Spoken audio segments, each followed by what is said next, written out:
Duterte! Duterte! Duterte!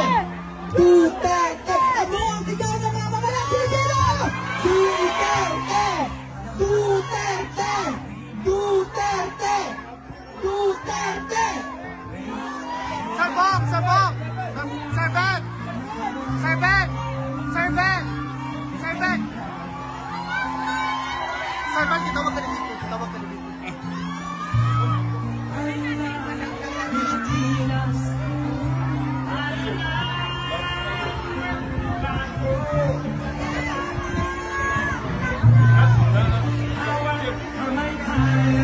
Saman pa.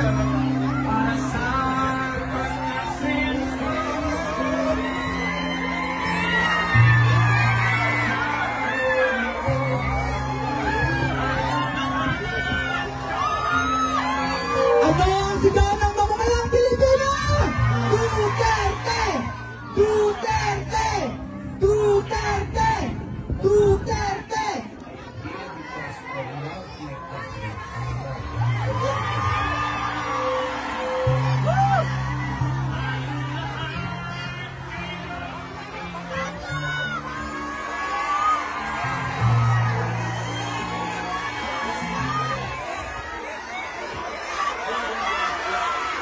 Balik, balik.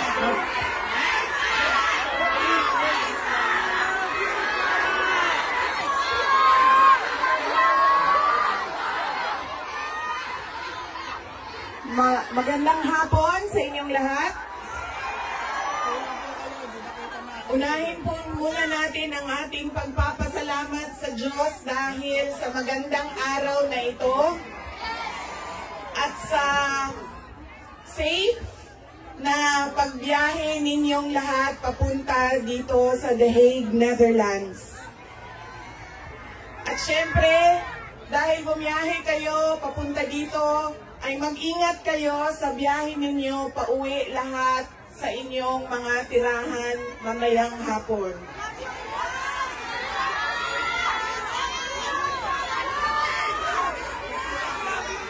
Susunod po ang pagpapasalamat ko sa Dutch Police sa kanilang pagtulong sa atin na mabuo yung programa ngayong hapon na ito at sa pagpahintulot na tayo ay magkaroon ng rally para kay Pangulong Rodrigo Duterte. Maraming salamat po sa Dutch Police and of course sa local government ng The Hague at sa Foreign Ministry ng the Netherlands. Maraming salamat sa kanila. Ang susunod na pagpapasalamat po ay mula sa akin para sa ating mga organizers ngayong hapon na ito sa Executive Committee na nag-meeting araw-araw, iba't ibang time zone para pag-usapan kung paano natin maisagawa ang ating pagsuporta, pagpapakita ng suporta kay Pangulong Rodrigo Duterte na patiwasay at maayos ang ating pagsama-sama ngayong hapon na ito. Duterte! Duterte! Duterte! Duterte! Duterte! Kanina nung naglalakad ako papunta dito sa park, meron akong mga nakasalubong na mga galing Germany.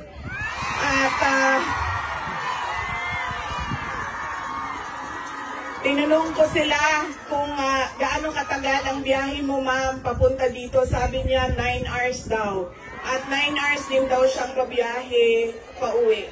So ganyan ang pinapakita ninyo na pagsuporta kay Pangulong Duterte at pagmamahal sa ating bayan. Maraming salamat sa inyong lahat. Alam ko, lahat kayo may hanap buhay, may kailangan asikasuhin, may mga personal na pinagdadaanan, merong kailangan na paglalaban na gawin sa mga damit ninyo, paglilinis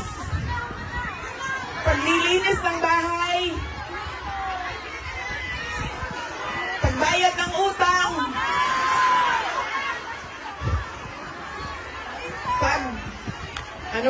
Pagtawag sa inyong mga mahal sa buhay doon sa Pilipinas, ay nandito kayo ngayong hapon na ito at ibinigay ninyo ang oras ninyo at panahon ninyo para mapag-usapan natin ang estado ng ating mahal na bayang Pilipinas. Maraming salamat po sa inyo. Pangit kasi. Naikwento ko na ito noon, pero mas mahalaga yung kwento ngayon dahil napag-usapan namin siya ni Pangulong Duterte doon sa loob ng detention center ng ICC. Noong ako ay bata pa, lagi sinasabi ng hindi niya sinasin yung generation ng tatay ko, 1940s, 1950s, 1960s, hindi sila yung mga magulang na tulad ngayon sa atin na ini-explain natin sa ating mga anak kung bakit natin ginagawa ang mga bagay-bagay. Lagi dapat may explanation. Sa kanilang henerasyon ay diretso ka lang pagsasabihan or pagalitan. Ganun yung generation nila. Nung ako ay lumalaki, lagi niya sinasabi sa akin, hindi ka tao sa paningin ko kung hindi ka doktor o abogado. Lagi niya yang paulit-ulit habang ako ay lumalaki. Lagi niya yang sinasabi, pag hindi ka natapos ng pag-aaral mo, magiging abo ka dyan sa gilid ng daan. He always emphasized that you mean nothing to the world if you do not finish your education. That was his, that is my greatest gratitude to my father. The emphasis he gave in education. Wala namang problema sa akin yun nung ako ay lumalaki dahil gusto ko din naman talaga maging doktor. Kaya on that point, pareho kami ng, hindi ako yung pinipilit ng mga magulang na magdoktor ka kahit ayaw. So walang naging problema sa amin doon. Pero nung hindi man naging successful yung aking pagpasok sa medisina, ay lumipat ako sa pagiging abogado dahil binigyan din naman ako ng option ng aking tatay na pwede ang abogado. Yun lang ang katanggap-tanggap sa kanya, maging abogado o maging doktor. Noong nakapag-usap kami, noong isang araw, sabi niya sa akin, naging forceful ba ako, mapilit ba ako sa pagsabi ko sa iyo na maging abogado ka? Sabi ko, oo. Sinasabihan mo ako, pinapagalitan mo ako. Lagi. Kinento ko sa kanya na isang beses, bihira akong umiyak. Pero isang beses, dahil nalaman ko na hindi ako makakatuloy sa 4th year law school dahil meron akong isang bagsak na subject, wala akong ibang masabihan nung sakit na nararamdaman ko. Kasi pakiramdam ko, yung tatay ko lang din, makakaintindi sa akin dahil dumaan din siya ng law school. So tinawagan ko siya. Hindi ako makapagsalita. Iyak lang ako ng iyak. Humahagulgul ako sa iyak na sinasabi niya, hello, hello, hello, nasaan ka? Nasaan ka? Yun lang ang sinasabi niya, nakidnap ka ba? Nakidnap ka? Tapos iyak lang ako ng iyak. Tapos dalawa lang ang tanong niya na paulit-ulit, nakidnap ka ba o buntis ka ba? At that point na paulit-ulit na niyang tinatanong kung buntis ba ako, sabi ko na sa kanya, pa, hindi ka man siguro umiiyak ang babaeng buntis. Siguro happy siya, no, na buntis siya. Sabi ko, nahihirapan ako sa isang subject ko and pakiramdam ko sasabit ako dito. Tapos ang sagot lang niya sa akin ay, sabi niya, yun lang pala eh, bakit mo ko tinatawagan? Mag-aral ka na. Ganon. Ganon ka tigas yung kanyang paninindigan, paniniwala at pagpipilit na ipursige ko ang aking edukasyon. Wala nang, huwag ka na umiyak, mag-aral ka, magbadali lang yan, lumabas ka muna, magkape ka, wala. Sinabi lang niya sa akin, yun lang pala. Ibaba mo na yung telepono at bumalik ka na sa pag-aaral mo. Kaya noong ako ay naging abogado, yun din yon ang sinasabi ng kaibigan ng tatay ko sa akin na nakita niya ang tatay ko sobrang saya. Yung araw na yon na nalaman niya na naging abogado ako, yun yung sobrang saya niya. At sinabi sa akin ng kaibigan ng tatay ko, sabi niya, hindi mo maiintindihan kaming mga tatay na kaming mga abogado pag nagkaroon kami ng anak na abogado. Ganun, iba yung saya namin kapag nakikita namin na meron na kaming anak na abogado. Sabi niya sa akin doon, sabi niya, pinilit ba kita? Sabi ko, hindi lang pilit. Sinigawan mo ako at pinaiyak mo ako ng maraming beses dahil sa edukasyon at sa pag-aaral. At sabi niya, di buti na lang dahil meron akong abogado ngayon na anak na inutos-utusan ko dyan. Kausapin niyang mga huwes dyan. At ngumiti siya. He smiled. And it seemed to me that it was a comfort to him that he had a daughter who is a lawyer. In fact, sabi niya,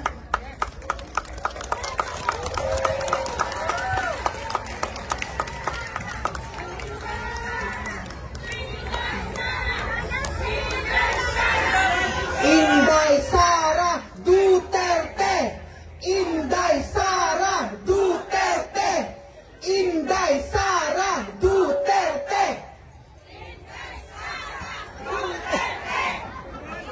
sabi niya, lagi, pag pumapasok ako doon at nagkakaroon kami ng oras na makapag-usap, sinasabi niya, kailan ka ba uwi ng Pilipinas? Anong date ka uuwi ng Pilipinas? Anong ginagawa mo dito? Bakit hindi ka pa umuwi sa Pilipinas? Sinasabi ko sa kanya, inaayos ko lang yung sistema dito at pagkatapos inaantay ko yung mga kapatid ko na pumunta dito. At sinabi niya, ito din, may patama din or diretso din, bullseye din sa edukasyon. Sabi niya, sabihan mo si Paulo na okay lang ako. At huwag siyang pumunta dito hanggang hindi matapos ang eleksyon at maging congressman siya ng 1st District ng Davao City. Yes! At sabi niya, sabihin mo kay Baste, hindi siya pwedeng pumunta dito hanggang hindi matapos at ma-elect siyang Vice Mayor ng Davao City.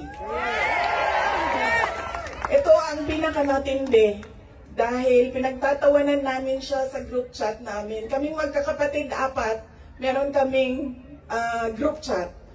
Dahil ang sinabi niya kay Veronica, sabi niya, sabihin mo kay Kitty, hindi siya pwede bumisita dito hanggang hindi siya abogado.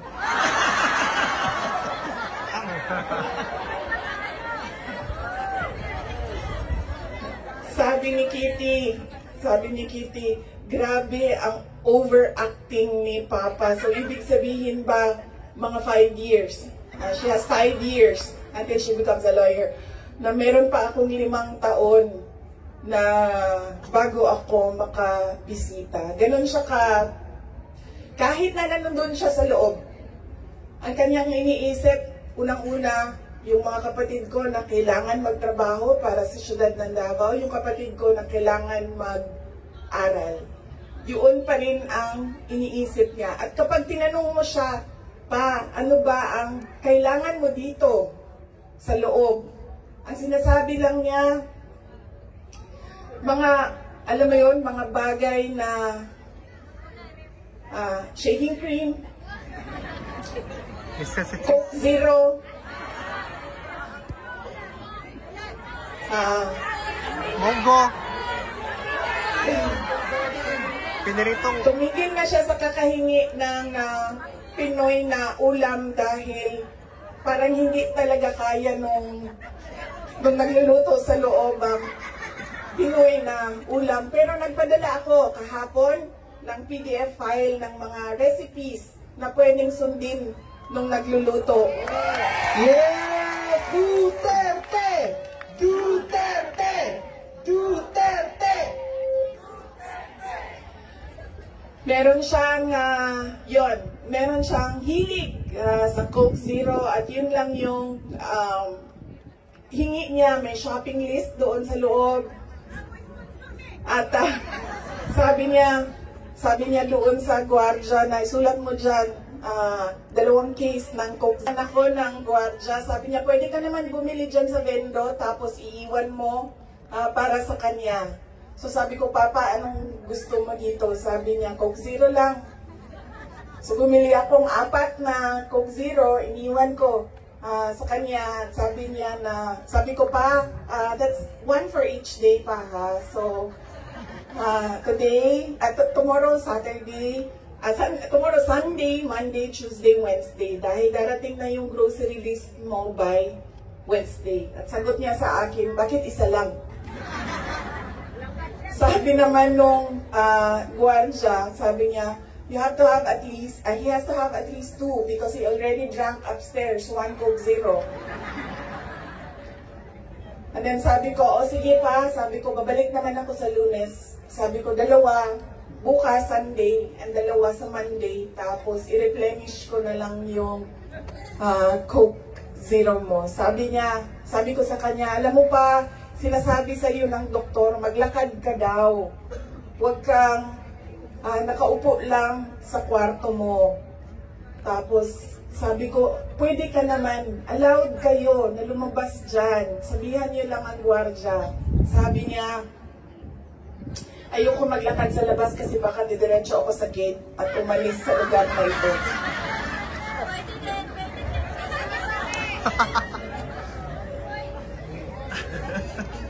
Nagkakaroon na rin siya ng mga kaibigan, yung mga tao doon sa loob ay nagiging kaibigan na niya.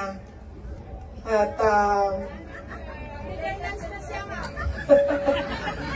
hindi ko lang alam, baka paglabas niya marunong na mag-Dutch. Pero karamihan nung kasama niya sa loob ay French speaking. So,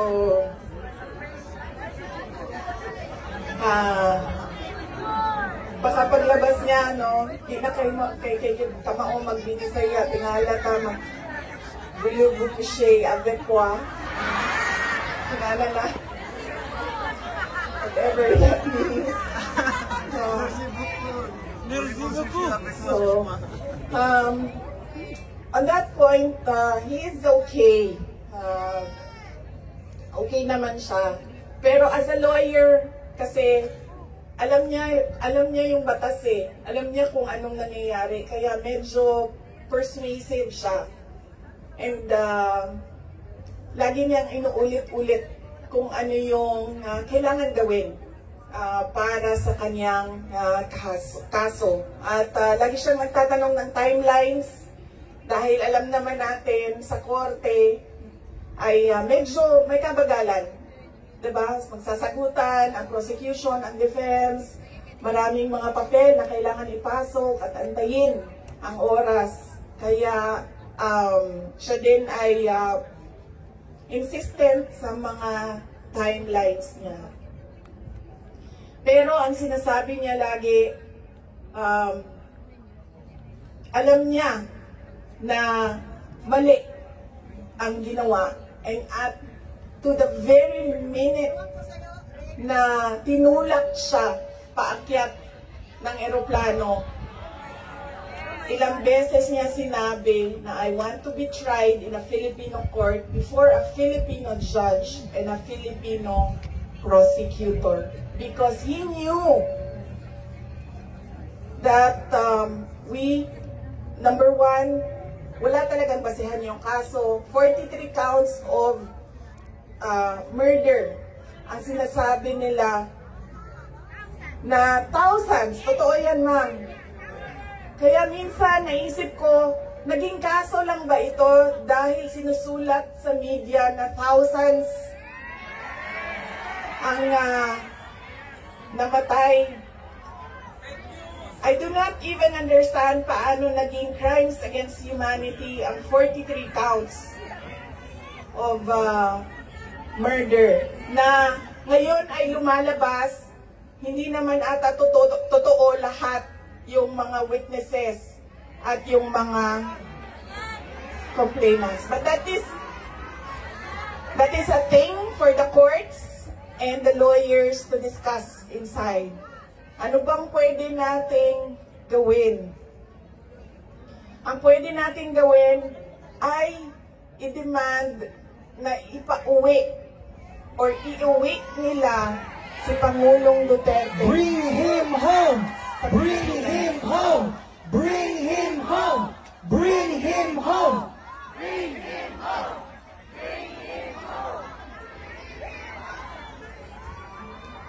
Dahil yun din ang gusto niya.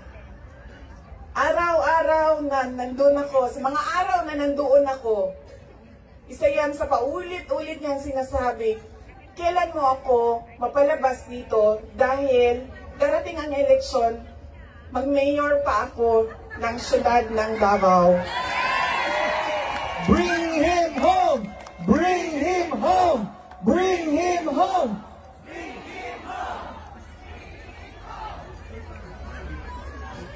At yun ang gusto niya. Gusto niyang umuwi.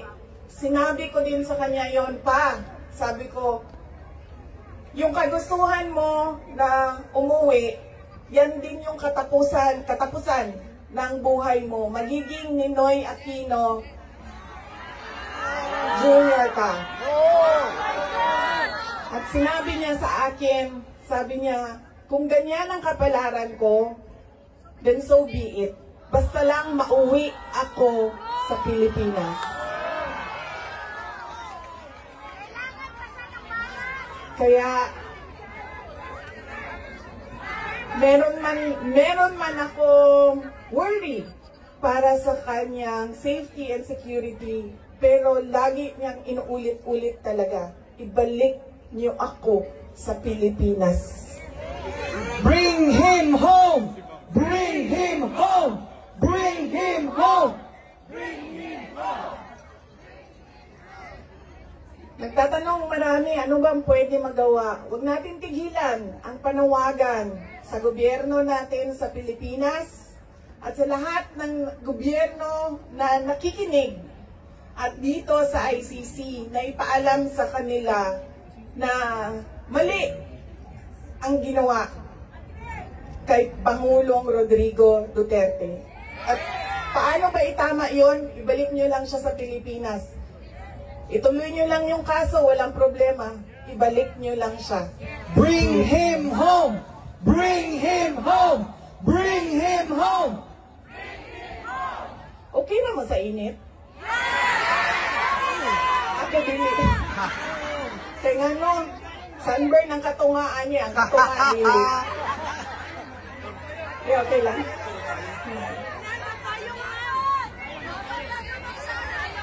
Fresh maghapon, ma'am.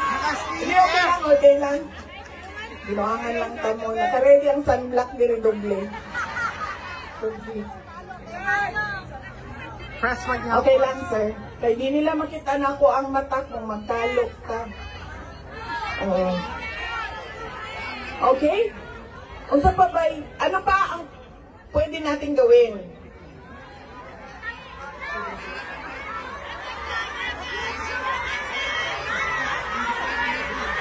Kiki, just tell us what to do! Marcos resign! Marcos resign! Marcos resign!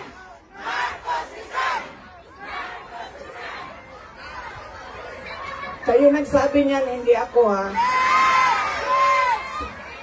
Bukas, suspended na kayong lahat. Nakulong na kayong lahat sa sedition. At kayo, hindi na kayo makakauwi dahil kinulong na kayo dyan sa...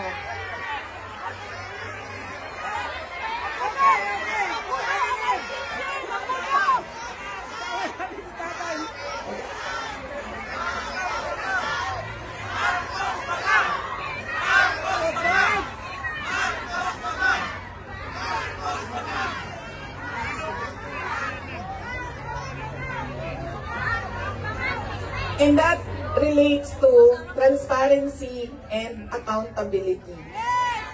Alam nyo kasi, ang pagiging Pangulo, dapat nasa tamang pag-iisip ka. Kapag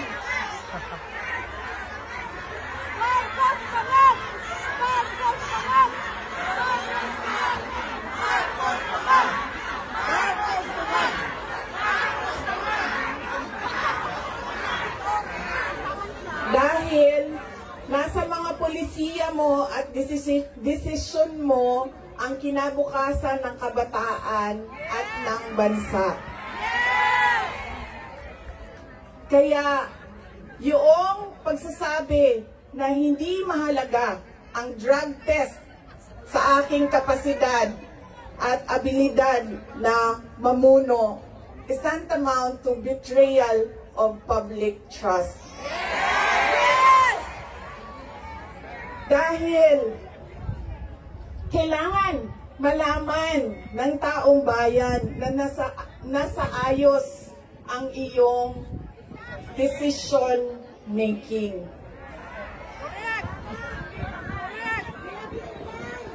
Kaya hindi lang naman natin pwede sabihin, Marcos resign. Bakit ba kailangan resign? Dahil hindi mo pinapakita sa taong bayan na maayos kang mag-isip at kaya mo ang mamuno.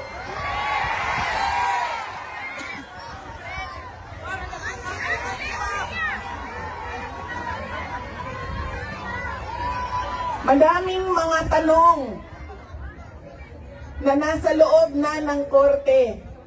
Ang PhilHealth, ang pagkuha ng pondo ng PhilHealth para bang naging pyramiding ang ginawa nila sa budget ba? Kumuha sila ng kulang ang pera dito, kumuha sila sa ibang source para isalpak dito, and hahanapin na naman sa ibang source yung isang nagiging juggling at parang pyramiding na ang nangyari sa budget. At kung nakikita ninyo at naiintindihan ninyo ang budget, karamihan doon pamigay lang ng mga politiko na tinatawag nating ayuda.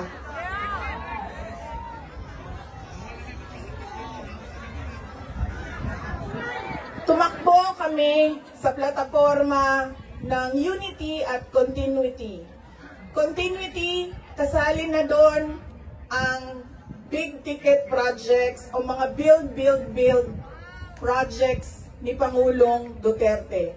Pero wala kayong nakikita ngayon na development projects. Dahil lahat yon ay nakatago sa mga proyekto na pamigay o nandoon lang sa bulsa ng kontraktor at ng politiko na gumawa kuno ng project. Makikita ninyo na hindi handa ang Kongreso sa paggawa ng budget dahil may mga blanco doon sa enrolled bill na pinasa nila.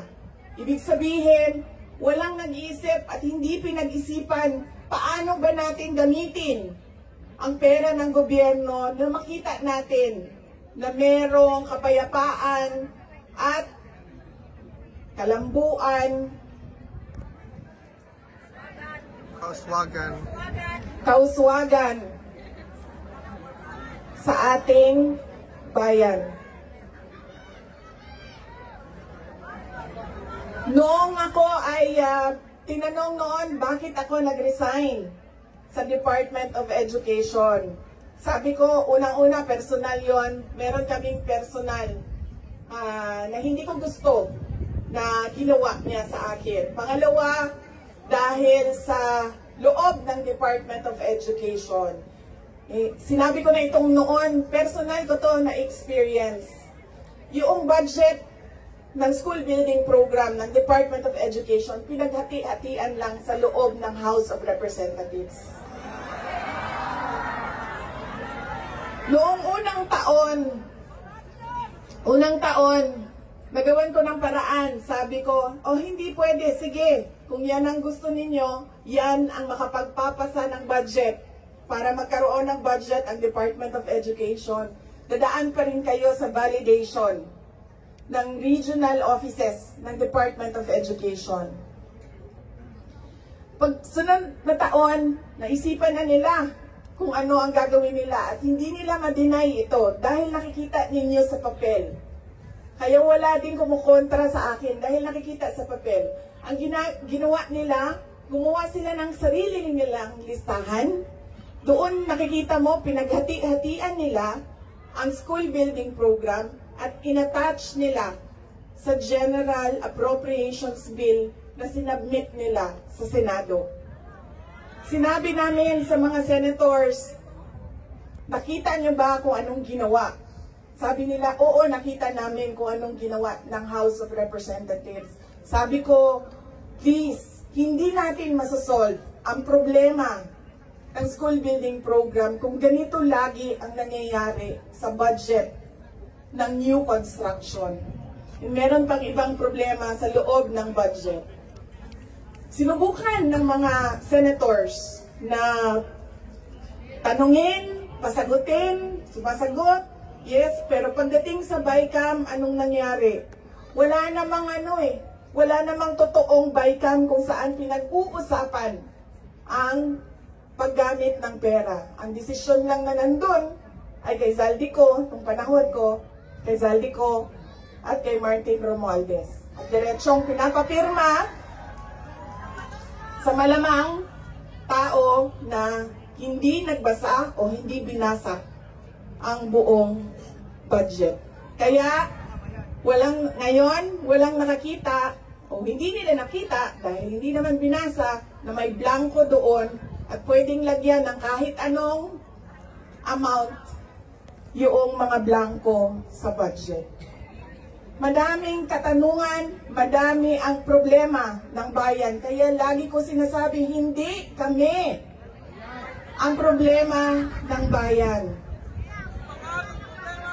Ang problema ng bayan ay ang governance mismo ng Pilipinas. Yan ang problema ng bayan. At dahil may problema sa gobyerno, ay tuloy-tuloy ang kahirapan doon sa ating bayan. Nakikita nyo yan dahil dumadami ang nakikipagsapalaran sa ibang bansa. Dahil sa kawalan ng oportunidad doon sa ating bayan.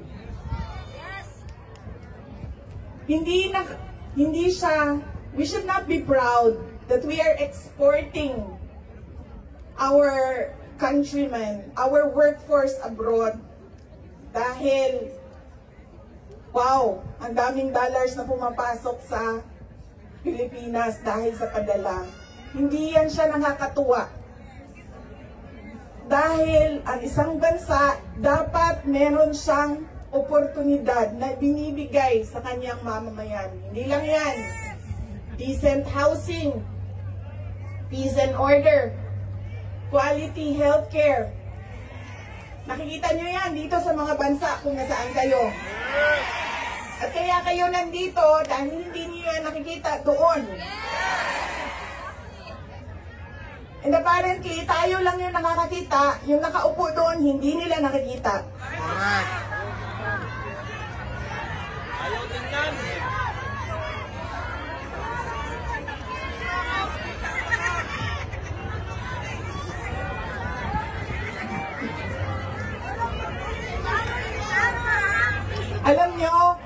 Marami sa mga kaibigan ko, galing ako sa middle class na family sa Davao City. So madami sa mga kaibigan ko doon, meron naman silang mga negosyo, meron naman silang pinagkakakitaan, may mga trabaho. Pero ilan na rin ang nagsabi sa akin, mga professionals ito, ilan na rin ang nagsabi sa akin, wala na rin talaga kami nakikita, parang gusto na namin lumipat na lang sa ibang bansa para sa mga anak namin. Kaya sinasabi ko lagi yung nagsasabi sa akin, tumakbo ka sa 2028. I don't think we will have a country by 2028.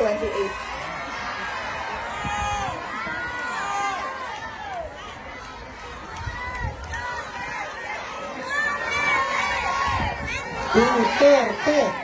Duterte! Duterte!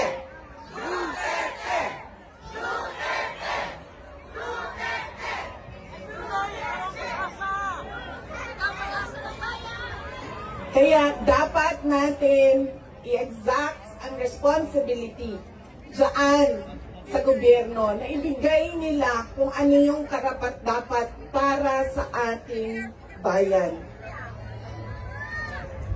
Dahil kung meron man ang okay sa kanila na pumunta sa ibang bayan, meron ding mga tulad namin na ayaw namin kahit anong mangyari umalis sa Pilipinas. Dahil gusto namin doon magpamilya, doon palakihin ang aming mga anak.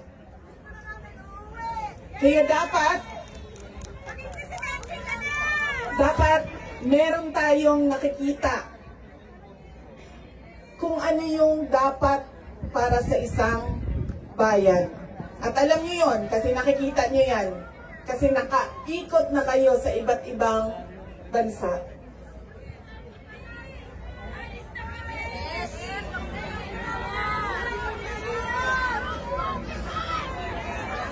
Ano ang gagawin? Patuloy na ipanawagan sa lahat ng nakikinig na iuwi ninyo si Pangulong Duterte sa Pilipinas. Bring him home! Bring him home!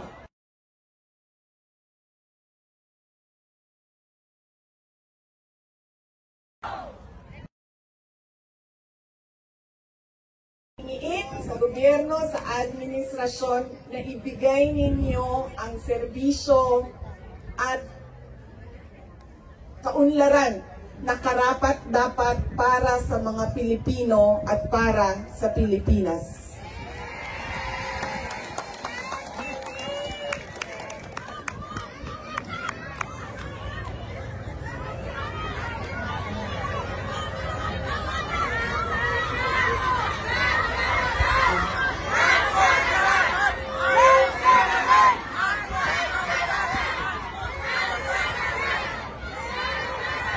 Sa kagahi, sa ako ang bantak din naman din, naging ko karan. Nagpugong yung pungan, nandili ko mahulog.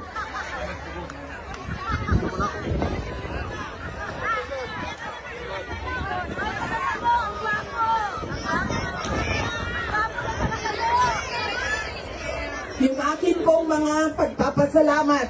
Una po, kanina meron na akong mga pagpapasalamat opening sa Diyos, sa ating host government, sa police, sa local police.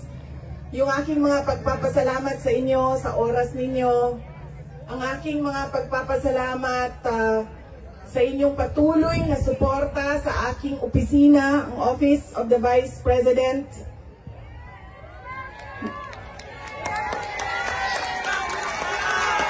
Inday Sara Duterte! Inday Sara Duterte! Inday Sara Duterte! Inday Sara Duterte!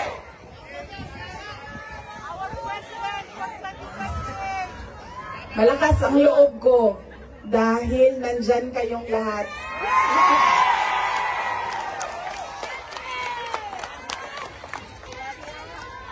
Kanina noong papasok ako